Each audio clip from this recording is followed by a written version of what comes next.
Olá pessoal do canal, seja bem-vindo a mais um vídeo e hoje a gente vai aprender duas formas de criar a tabela de calendário no Power BI. Antes da gente vir aqui para minha tela, eu preciso te pedir duas coisas. Se você ainda não for inscrito aqui no canal, se inscreva. A gente está trazendo conteúdos semanais de Power BI, Python e outras ferramentas de dados que podem te ajudar nessa jornada. Então, se inscreva, é super importante para suportar o nosso canal, eu entender que faz sentido eu trazer esses conteúdos para vocês e também para você ser notificado toda vez que a gente trouxer conteúdo novo aqui, tá? Deixa o like no vídeo se você já gostou da ideia desse vídeo e comenta aqui embaixo se você já utilizou alguma vez a tabela calendário nos seus projetos do Power BI. Vindo aqui para a tela do Power BI, já abri um arquivo novo e a gente vai começar a construir juntos aqui do zero. Primeira coisa que a gente precisa entender aqui, para que serve essa tabela calendário? Pensa o seguinte, imagine que você tem uma base de dados de vendas ou de clientes ou de cadastro, por exemplo, e você tem uma coluna de data, onde essa data pode ser uma data de registro, uma data de movimentação de inventário, uma data de uma venda realizada, por exemplo, e você precisa de alguma forma criar filtros dentro do Power BI com essas datas. O recomendado é sempre você utilizar uma tabela de calendário para isso, ou seja, uma tabela dimensão para filtrar uma tabela fato. Lembrando rapidamente, uma tabela dimensão é uma tabela onde você possui um identificador único que não se repete várias vezes, ou seja, uma coluna de data. Uma tabela fato é onde você tem dados que se repetem ao longo do tempo. Por exemplo, uma venda de um produto X. Esse produto X pode ser vendido várias vezes na mesma data, ou seja, a data se repete nessa tabela fato. Então, sempre assimile o seguinte: tabela dimensão é uma tabela onde você possui dados únicos, onde não se repetem. Por exemplo, um cadastro, um CPF de um cliente, por exemplo, ele é algo único, ou seja, não se repete. Uma tabela fato é onde esse CPF pode aparecer mais de uma vez, respeitando, por exemplo, várias vendas. Entendido isso, agora a gente pode criar a nossa tabela calendário aqui. A primeira forma que eu quero te mostrar é fazendo isso de uma forma automática, ou seja, você vai utilizar o DAX para isso. Então, como que a gente pode fazer isso aqui? Eu não tenho nenhuma base de dados aqui, eu vou fazer diretamente utilizando o DAX para isso. Eu venho aqui em cima e clico em exibição de dados e aqui eu clico em nova tabela. Nova tabela, ou seja, a gente vai fazer isso com uma fórmula em DAX. Para eu fazer isso aqui, eu preciso colocar um nome para ela primeiro, eu vou chamar de tabela calendário. Qual que é essa fórmula da tabela calendário? Eu escrevo aqui, se eu escrever só o comecinho, ó, calendar, ele vai trazer essas duas opções. Calendar alto é quando você tem uma base de dados que possui algum tipo de data e você queira que ele puxe essas datas automaticamente, um intervalo de datas automático. Você pode utilizar esse calendar alto. No meu caso, eu quero utilizar o calendar, ou seja, eu vou criar fórmulas aqui dentro que ele já vai retornar uma lista de datas para mim. Primeiro, eu preciso passar uma data início. Como que eu passo essa data? Eu abro aspas duplas e aqui dentro eu passo em formato brasileiro. Então, eu coloco aqui, por exemplo, dia 1/1 de 2023. E eu quero que a data fim seja dia 31/12 de 2023. Olha que eu fechar o parênteses e pressionar o Enter, perceba que ele já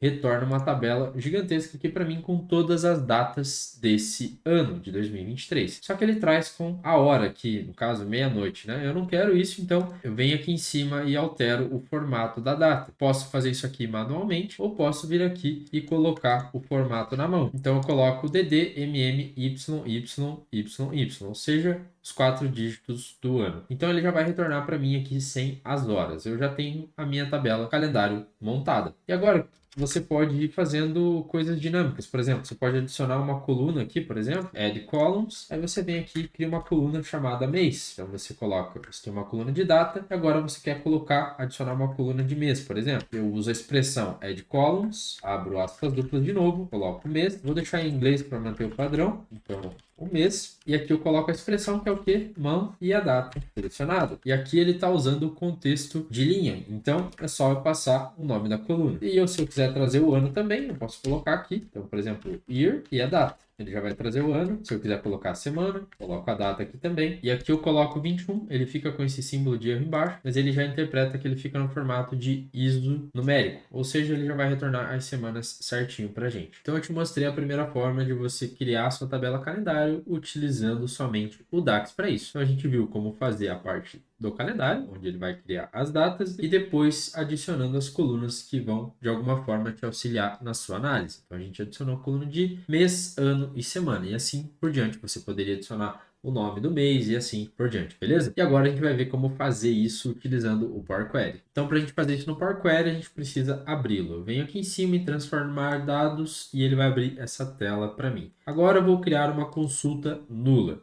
Consulta nula, basicamente, ele não vai trazer nenhuma informação ali dentro, beleza? Porque, obviamente, é nulo. E, beleza, eu vou renomear isso aqui e vou chamar de dimensão de calendário. Beleza?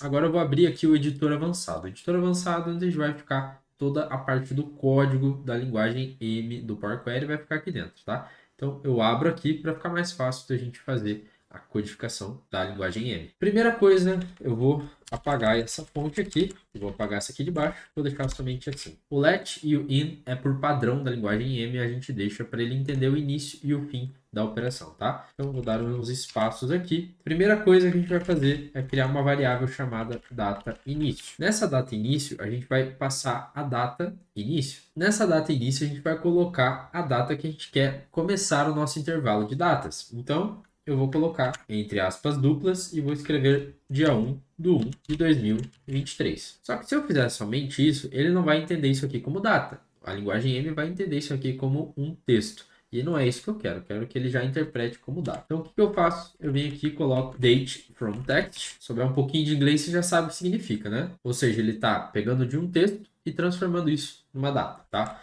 Desde que esteja nos padrões corretos. Para garantir que ele vai interpretar do jeito correto, na linguagem correta, eu passo PTBR para ele. Ou seja, está na linguagem do Brasil, no formato brasileiro, de dia, mês e ano. Feito isso, a gente já tem a data início da nossa tabela. Agora a gente vai criar a data fim, bem parecido com a fórmula do calendário automático que a gente criou ali antes, porém aqui a gente consegue customizar um pouco mais, tá? E a gente está fazendo no Power Query, antes de levar isso para visualização do Power BI, tá? Data fim, o que é a data fim? Vai ser a mesma lógica aqui. Posso até copiar isso aqui, copio, colo aqui embaixo, só que agora eu vou colocar no final do ano, 31/12/2023.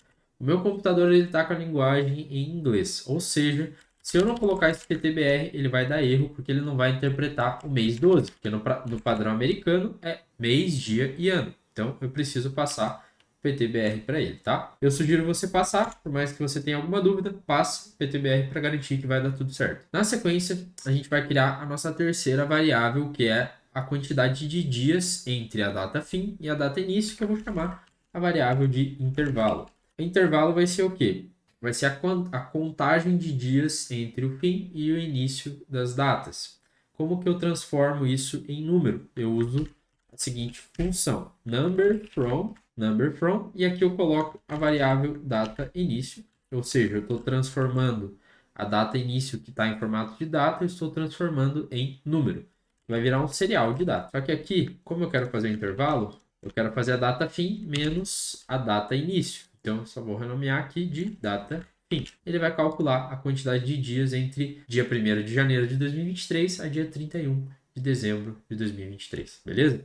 Só para a gente calcular o intervalo aqui. Terceira variável que a gente precisa criar é a variável de duração. Terceira variável que a gente precisa criar é a variável de duração ou a variável de passo ou step que a gente pode chamar. O que seria essa duração? É o intervalo entre uma data e outra. Ou seja, eu quero calcular, eu quero que ele retorne todos os dias do ano. Não, eu quero que ele retorne a cada 2 dias ele retorne a data. A cada 3, 4 dias ele retorne a data. Ou seja, é o step, é o passo que ele dá da primeira data que ele retorna até a segunda data. Eu quero que ele traga todos os dias sequenciais, ou seja, de 1 em 1. Para ele fazer isso aqui, existe uma funçãozinha que a gente vai criar chamada duration. E aqui dentro eu vou passar 1, que é um dia, 0, 0, 0. E aqui não esquecer de colocar esse tralha, tá? Isso aqui é uma função nativa do Power Query, tá? O duration é basicamente uma função do Power Query em que a gente consegue passar o dia, horas, minutos e segundos. Então, eu quero que ele retorne um intervalo para mim de um dia em um dia.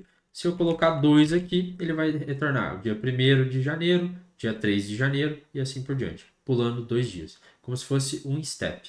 Posso chamar essa variável de step, de passo, por exemplo, ou duração. Vou chamar de duração, tá? Feito isso, a gente tem as nossas variáveis criadas para a gente conseguir puxar agora e criar a nossa lista de datas. Para eu fazer isso aqui, eu vou criar uma variável agora chamada de lista datas. Primeiro a gente vai trazer uma lista de datas. Shift Enter, não esquecer de colocar vírgula aqui no final, igual eu esqueci. Vou pressionar o Tab aqui. E agora eu vou chamar a seguinte função, list.dates. Perceba que a linguagem do Power Query ela é bem intuitiva. Você vai escrevendo em inglês, ele já vai trazendo a sugestão da função para você. Quando eu coloco list.dates, olha o que ele pede para mim. Ele pede para eu colocar uma data início, ou seja, o início como formato de data, a contagem como número. O que é a contagem? É a variável intervalo que a gente criou. O step, que é a duração que a gente criou ali em cima também. Então, a gente já tem todas as variáveis criadas para poder, de fato, colocar a nossa tabela aqui em prática. Então, list.dates, o que ele vai pedir agora? Primeiro, a gente coloca a data início, que é a nossa primeira variável que a gente criou. Segundo é o nosso intervalo. Terceiro é a duração que a gente criou, a variável duração. Ou seja, a data fim que a gente criou aqui é só para a gente poder calcular o intervalo, tá? Eu criei separadamente para ficar mais visual e organizado para a gente. Tendo a lista de datas, eu vou retornar aqui para vocês verem o que ele vai trazer. Vou colocar lista datas e no final não esquecer de colocar a última função que a gente criou. Quando eu clicar em concluído, olha que legal, ele já retorna para a gente uma lista com todas as datas desse período que a gente pediu. Só que aqui não esqueci de voltar para 1. Eu coloquei 2, ele foi até 2024, ou seja, ele estava pulando de 2 em 2, não é isso que eu quero. Quero que ele pule de uma data de 1 em 1, tá? Vou voltar, colocar 1 aqui e a gente já consegue ver que ele cria todas as datas do ano de 2023 para a gente, beleza? Só que isso aqui está em formato de lista, ó. Perceba que ele traz em formato de lista. Para a gente converter isso aqui em tabela, a gente pode só clicar aqui para a tabela. Ele já vai transformar isso aqui em tabela. Só que eu quero mostrar para vocês como a gente pode fazer isso também no próprio editor avançado, porque daí a gente já deixa isso configurado na nossa fórmula aqui e quando a gente finalizar ela, já vai retornar em formato de tabela e com todas as datas ali. Então, para a gente fazer isso aqui, eu vou criar uma outra variável chamada tabela datas. Table. A gente está pegando de uma lista e passando isso para uma tabela, certo? Então, from list, ou seja, de uma lista, transforme isso em uma tabela. O que eu preciso passar aqui dentro? Eu preciso passar a lista de datas que eu criei. Então, eu vou quebrar a linha aqui. Quebra a linha, não esqueci de colocar a vírgula aqui em cima, quebra a linha. Primeiro, eu passo a variável tabela, lista datas, que a gente criou ali em cima, vírgula. Ele pede uma função. Essa função é própria do Power Query, tá? A primeira vez que você clica naquele botão para ele transformar para data, ele cria essa função automaticamente para a gente. Eu vou pegar ela do meu gabarito aqui, ó. É basicamente uma função de split, ou seja, se a gente tivesse, por exemplo, uma coluna ou uma linha CSV, a gente passaria aqui para ele splitar, ou seja, ele dividir a coluna por algum delimitador. Nesse caso aqui, não é para ele dividir. Então, eu coloco splitter.split by nothing, ou seja, não splitar por nada, tá? Simplesmente manter a coluna conforme a gente passou. Vírgula, o que ele pede em terceiro? O nome da coluna. Eu vou colocar aqui como date ou datas, como você achar melhor. Beleza? Vamos ver se assim ele já deixa eu fechar a função. Olha que legal. Coloco, a hora que eu finalizo, ele já traz para mim em formato de tabela, que a gente já consegue, com base nisso aqui, já consigo carregar lá para o Power BI.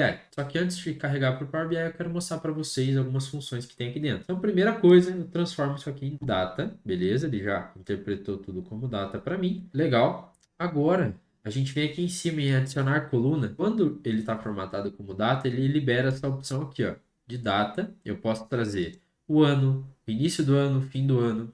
Ele vai trazer isso em data para mim, né? O mês, o início do mês, o fim do mês, dias do mês, nome do mês, qual trimestre que é, dia da semana, semana do ano, semana do mês, qual que é o dia da semana, o dia do ano. Então, tem várias coisas que você consegue extrair do Power Query, tá? E é muito mais rápido. Então, por exemplo, cliquei ali, venho aqui e quero colocar o ano. Cliquei no ano, ele já trouxe 2023. Volto para cá, clico na coluna de data, clico em data de novo. Venho aqui e coloco o mês, ele traz o mês. Volto para cá, clico em data, coloco o mês e coloco o nome do mês. Ele já traz o nome do mês. Só que você vê que ele traz em inglês. Se ele trouxer em inglês para vocês, vocês podem vir aqui e mudar. Vocês podem colocar aqui entre aspas duplas PT BR. A hora que você faz isso, ele já transforma para a gente para português. Beleza? E aqui é interessante comentar, se não tiver ativado essa opção de para você ver a fórmula aqui dentro do Power Query, você vem aqui em exibição e você habilita essa opção aqui de barra de fórmulas, tá? Você desativa ou habilita ali. É sempre interessante a gente olhar o que a linguagem M está fazendo por trás do clique que a gente fez. Não simplesmente vir aqui, clicar igual a gente fez, né? A gente veio aqui em data, adicionar coluna e clicou para ele adicionar o mês. Quando a gente clicar e a gente vê a fórmula que ele fez, a gente interpretar isso aqui. É sempre importante a gente voltar de fato aonde o Power Query realizou a fórmula automática e tentar entender para a gente aprender de uma forma mais profunda sobre a linguagem M. Isso é muito importante, principalmente para quem está começando a aprender sobre a linguagem M, sobre o Power Query, você pegar a fórmula e de fato entender o que ela está trazendo para você, tá? Isso ajuda muito no nosso aprendizado e reforça, por exemplo, se você tiver algum erro, algum erro de fórmula, você já sabe aonde está esse erro e você consegue identificar, porque você sempre leu as fórmulas, você consegue interpretar e não simplesmente fica clicando nos botões, beleza? Isso com certeza vai aprofundar muito no seu conhecimento também. Feito isso, então, já temos a data, o ano, o mês. Agora a gente pode simplesmente fechar e aplicar. Ele já vai trazer aqui para a gente como de calendário. Só que ele já traz aqui nesse formato, a gente faz a mesma coisa que a gente fez antes. DD, MM, YYYY. Ele já vai formatar como dia, mês e ano para a gente. E perceba que aqui no canto ele deixa a de calendário que a gente criou via Power Query e a tabela calendário que a gente criou utilizando somente o DAX para isso. No vídeo de hoje, então, eu te mostrei como criar a tabela calendário de duas formas no Power BI. A primeira utilizando o DAX para isso e a segunda utilizando o Power Query somente com a linguagem M. Agora eu quero que você deixe aqui nos comentários se você já conhecia esses dois métodos de criação da tabela calendário e como que você fazia isso, tá? Até para eu aprender junto com vocês aqui também. Deixa aqui nos comentários também algum feedback sobre o vídeo ou sobre algum conteúdo que você queira que eu traga aqui no canal. Se você ainda não é inscrito aqui no canal, não esquece de se inscrever, dar o like nesse vídeo para o YouTube entender que esse conteúdo é relevante e entregar para mais pessoas também e compartilhe com seus amigos essa dica do vídeo de hoje. Aqui na descrição estão minhas redes sociais também, você pode me acompanhar por lá, trago conteúdos semanais e a gente pode conversar por lá também. Esse foi o vídeo de hoje, pessoal. Espero que vocês tenham gostado do vídeo, que de alguma forma tenha agregado no conhecimento e no estudo de vocês. Deixa aqui o feedback de vocês, é muito importante para o crescimento do canal. Muito obrigado por assistirem e até o próximo vídeo.